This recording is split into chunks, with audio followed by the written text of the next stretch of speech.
నమస్తే ఫ్రెండ్స్, నేను మీ ఎర్రబెల్లి రజనీకాంత్. నేటి భారతం ప్రోగ్రాంకి స్వాగతం. 175 నియోజకవర్గాలలో చాలామంది యువతకు అవకాశాలు దొరకక ఇబ్బంది పడుతున్నారు. రాజకీయంగా ఎమ్మెల్యే టికెట్ల కోసం టీడీపీ ఉన్న వాళ్ళకే ఇవ్వడము, అట్నుంచి ఇటు మార్చడము, వైఎస్ఆర్సీపీ నుంచి అటు మార్చడం తప్ప కానీ కొత్త వాళ్ళకి ఎక్కడ కూడా ఎంకరేజ్మెంట్ దొరకట్లేదు. ప్రజాశాంతి పార్టీ నుంచి మీరు ఎంతమంది యూత్కు టికెట్లు ఇవ్వాలని డిసైడ్ అయ్యారు? ఎంతమందికి ఇస్తారు? తెలంగాణలో ఎంత ఇబ్బంది పెట్టినా 8 మంది యూత్కి ఇచ్చాం. ఒక్కడి దగ్గర రూపాయి తీసుకోలేదు. 175 మంది ప్రాసెసింగ్ 10,000 రూపాయలు తప్ప. ఒక్కడి దగ్గర ఎన్ని వేలు ఓట్లు పడ్డాయి చూడండి. అది మన సత్తా యూత్.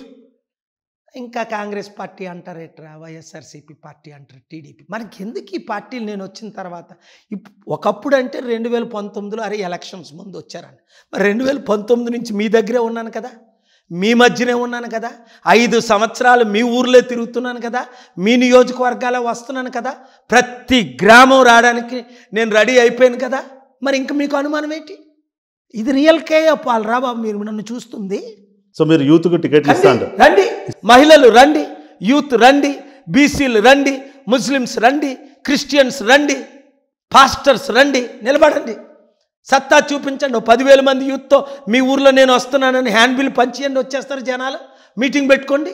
10,000 × 5 50,000 గెలిచేశారు.